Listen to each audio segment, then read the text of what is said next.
आदाब दोस्तों, हम बात करने वाले हैं ग्लासगो के ओवरटोन ब्रिज के बारे में, जिसे छलांग लगाकर अभी तक 600 से ज्यादा लोग सुसाइड अटेम्प्ट कर चुके हैं। लेकिन इसके पीछे की रीजन और इसके पीछे की स्टोरी बहुत ही ज्यादा इंटरेस्टिंग है।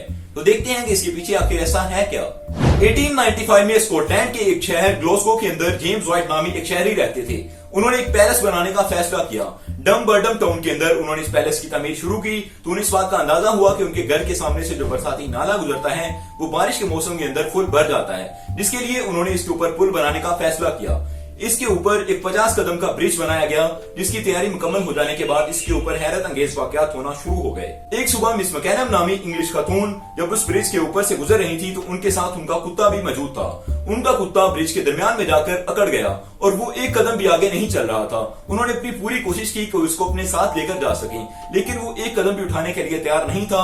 और कुछ पल गुजरने के बाद उनके डॉग ने ब्रिज से छलांग लगा दी और जंप करने के बाद उसकी जान तो बच गई, लेकिन वो काफी चोटिल हो गया। उसी शाम डैनियल नामी एक शख्स भी अपने डॉग के साथ कहीं से गुजर रहे थे तो उनके डॉग के साथ भी यही वाकया हुआ, लेकिन उनके डॉग की किस्मत अच्छी नहीं थी और उसकी जान चली गई। वो दिन और आज का दिन, उस दिन से लेकर आज तक 600 से ज्यादा डॉग्स वहां से सुसाइड अटेम्प्ट कर चुके हैं और इसके पीछे की रीजंस किसी को मालूम नहीं हो पा रही कि आखिर इसके पीछे की रीजन है क्या।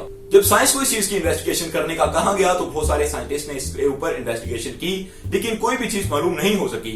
इन्हें शुरू में ये लग रहा था कि किसी पुरानी जंग के दौरान यहाँ पर लाशें दबाई गई होंगी और उनकी स्मेल आने की वजह से लोग इस तरह का बिहेव कर रहे हैं और छलांग लगा रहे हैं, लेकिन कोई भी इस चीज का अंदाजा नहीं लगा सका और इसको डॉग सुसाइड ब्रिज का नाम दे दिया गया। लेकिन वहां पर रहने वाले मुकामी लोगों ने इसके बारे में एक और ही बात बना रखी है। वो या तो मनगढ़ंत बात है या इसके पीछे कुछ रियलिटी हो सकती है, लेकिन साइंस इसको जरा भी नहीं मानता और साइंस यही कहती है ये तमाम चीजें बेसबूत हैं और इसके पीछे कोई भी ऐसी रीजन नहीं है जैसी लोग बताते हैं। लोगों का यह कहना था कि जेम्स व्हाइट नामी जिस शख्स ने यह घर बनाया था उसका बेटा जॉन व्हाइट और उसकी बीवी दोनों कुत्तों से बहुत नफरत करते थे और उनकी कार एक्सीडेंट के अंदर इसी जगह पर डेथ हुई थी, जिसकी वजह से उनकी बदरूहें यहाँ पर घूम रही हैं और वही कुत्तों को ब्रिज क्रॉस नहीं करने देती, जिसकी वजह से कुत्ते खुदकुशी करते हैं। लेकिन इन तमाम चीजों के पीछे कुछ तो रीजन मौजूद है जिसकी वजह से ये सब हो रहा है और ये कोई छोटे वाकयात नहीं है, क्योंकि 600 का फिगर ऐसे ही टच नहीं हो जाता। एक बहुत बड़ी तादाद कुत्तों की वहां से गुजर चुकी है, लेकिन फिर भी जो कुत्ते वहां पर रुके उनकी तादाद 600 मालूम होती है। Subscribe the channel for more videos. Thank you, all of you, to be with us.